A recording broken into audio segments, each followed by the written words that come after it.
Hey guys, welcome back to Fast Fix. In this video, we're going to show you how to add music audio in Canva. So first of all, open your Canva on your browser, and here we have two ways on how you can add your music audio. So the first way here is by going to this apps button. So if you click on this one, you'll find some option here. So basically, click on this audio icon and you will find all the bunch of music right here that you can add. So basically you just need to subscribe to Canva Pro to access all the audio.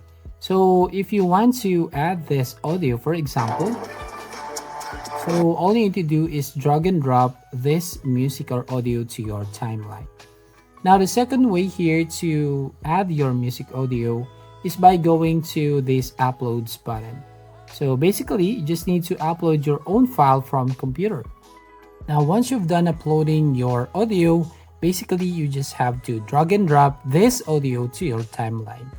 So that's it. That's how you basically add music audio in Canva. So if you find this video helpful, please consider to like and subscribe to this channel, and don't forget to hit the notification bell to notify you on the next video.